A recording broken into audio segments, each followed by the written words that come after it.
Takže čau, zdravím ťa pri novom videu a dneska sa vám opäť ozývam s nejakými novými updatami. Poviem vám, prečo som teraz netočil videa a čo máme nové.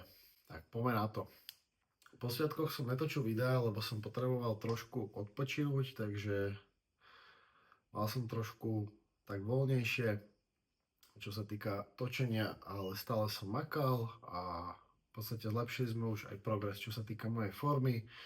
Pribral som zatiaľ nejakých z 86 na nejakých 93, čiže to máme nejakých 7 kg, keď dobre počítam, čiže pomaličky to ide, jedla mám viac, to som vám ukazoval vo videu predtým, zatiaľ som nič nemenil a začal som hlavne tvrdšie makať, začal som dvíjať väčšie váhy, všetko si zapisujem a sledujem, takže toto je super.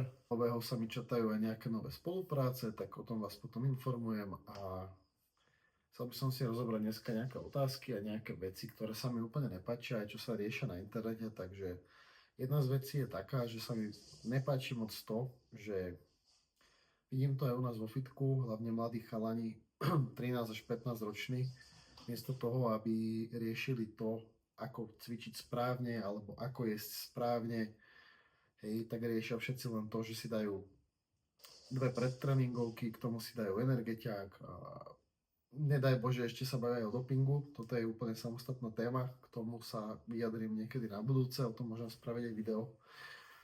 Ale určite mi nepríde v pohode aj to, že v dnešnej dobe sa toto promuje úplne bežne, lebo veľa z tých starších aj chalanov si neuvedomujú, že to, že budú rozprávať o dopingu, ktorý je v každom športe a budú to dávať verejne na internet, že to pozerajú takisto aj decka a decka nemajú ešte veľakrát svoj rozum, hlavne v tej puberte. Nehovorím, že všetky, ale väčšina. Čiže je toto najhoršie, čo môže byť, lebo keď 13-14 ročný chlapec začne brať nejaké takéto látky, tak si vie veľmi ublížiť dlhodobo. Ale mne si treba uvedomiť to, že kulturistika, celkovo cvičenie nie je o tom, aby si teraz do seba naladoval 5 kg kofeínu a do toho si dal nejaké zázračné tabletky, z ktorých ti budú rásť svaly, ale je to o konzistentnosti. Je to o tom, že cvičíš dlhé roky, že chodíš pravidelne, že nevymeškávaš, zlepšuješ sa v tom cvičení, dvíhaš väčšie váhy, držíš stravu, dobre spíš, riešiš tieto veci, ktoré sú najdôležitejšie, lebo bez nich sa aj tak nepohneš. Takže je to trošku naopak v dnešnej dobe, ale verím tomu, že sa to trošku možno zase zmení časom. A veľa z týchto mladých ľudí si uvedomí, že to vôbec není o tom, niečo do seba ladovať, ale je to fakt o tom makať a musí ťa to baviť. Ja cvičím preto, lebo to milujem. Cvičím od 13 rokov. Nikdy som sa na to nevykašľal, nikdy som nemal ani nejakú dlhú prestávku a som za to veľmi rád, lebo robím to, čo ma baví. Aj ma to v podstate živí, čiže pri tom chcem ostať alebo pri tom si robiť ešte nejaké svoje veci. Ale dobre, túto tému zahoďme a poďme ďalej. Čo ma zaujíma je to, čo by ste chceli vidieť viac. Či chcete vidieť nejaké tréningové videá, alebo chcete vidieť niečo zo života, alebo vás budú zaujímať tie zvieratá. Môžem urobiť o tom samostatné video. Idem vám vlastne ešte aj ukázať, čo mám nové. Iba tak v rýchlosti, ale na Vianoce som si kúpil takéhoto drobečka. Čiže neviem, či je dobre vidno, ale je ešte malý, bude trošku väčší, keď bude starší. Má asi pol roka, takže toto je teraz môj nový domáci miláčik. No, idem ho odložiť. A vrátim sa teraz k cvičeniu. Budem rád, keď mi dáte určite vedieť, čo by ste chceli viacej vidieť, čo vás bude baviť. Rozmýšľal som, že by som začal točiť viac tie tréningové videá, že by som do toho aj kecal, by som aj povedal, čo a ako robím, lebo veľakrát aj v tom majú ľudia zmetok. A vždycky na internete sa nájde niekto múdry, kto bude hovoriť, že len takto je to dobré, alebo len takto je to dobré, tak vám to môžem ukázať, ako to robím ja. Dôležité je vždycky mať nejaký systém dlhodobý. Tak ako hoci čo robíš v živote, proste stabilne stále dokola to vedieť udržať dlhodobo, čiže robiť to pravidelne, vedieť tak fungovať, vedieť dobre spať, cítiť sa dobre. To je najdôležitejšie. Keď sa cítiš dobre, robíš to, čo ťa baví, tak sa vieš dostať ďaleko, lebo sa tešíš aj na ten tréning, tak jak to mám aj ja teraz. Som za to mega rád, že ráno vstávam s tým, že sa teším na to, že mám tréning.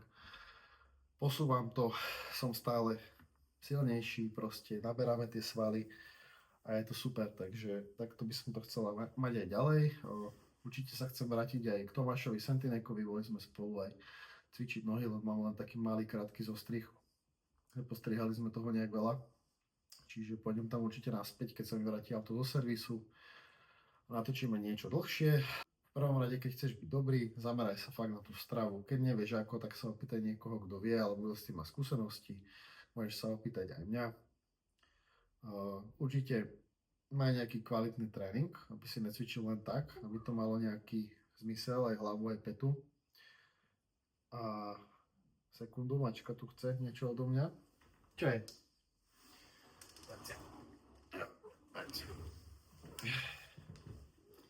Takže určite sa zameraj na to, aby si sa zlepšoval a určite v tom mladom veku od tých 13 rokov až po 20 niečo máš toľko času na to sa posúvať bez žiadnych týchto blbostí okolo toho, že nemusíš absolútne riešiť nejaké suplementy a podobne, hej, stačia ti základné vitamíny, hlavne to zdravie, lebo keď si to zdravie pokazíš, tak veľmi ťažko sa dáva dokopy, takže na to určite pozor.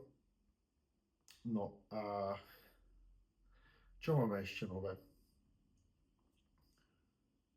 Mám teraz viacej práce, za čo som veľmi rád, mám super ľudí okolo seba, čo venujem sa aj tomu a chcel by som na ďalší rok už ísť aj na súťaž. Tento rok ešte budem mať taký oddychový, budem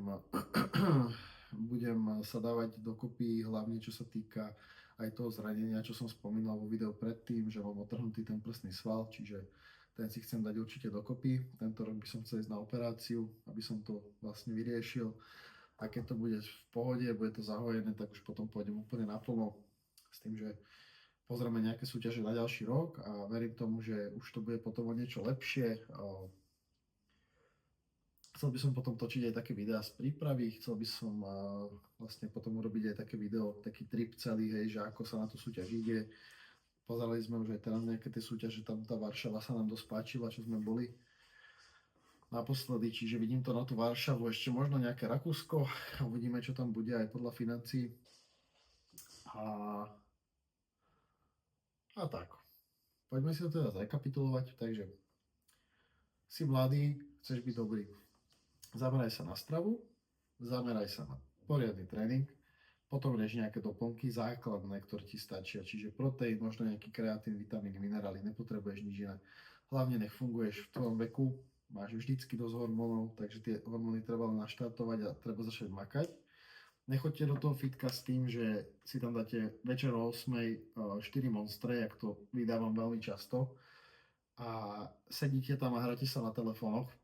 Zavádzate ostatným tým, ktorí chcú reálne cvičiť, lebo tak sa nikam neposuniete. Ale skúste dojsť do toho fitka, venujte sa 60 minút, 70 minút k poriadnemu tréningu, nastavte si nejak ten split základne, hej, alebo proste to je pod internet, nejaký push-pull legs alebo niečo, dáš si ten plán, choď podľa neho a nevymýšľaj blbosti. Obmedz ten kofeín, nepotrebuješ ho v tom mladom veku a keď aj, tak proste minimum daj si jednu kávu alebo si daj nejakú slabúčku pre tréningovku, to ti úplne stačí, lebo ten tréning musíš chceť odmakať, pretože ťa to baví, nie preto, že si dáš 4 monstre a dvojitú pre tréningovku, aby si sa pohol.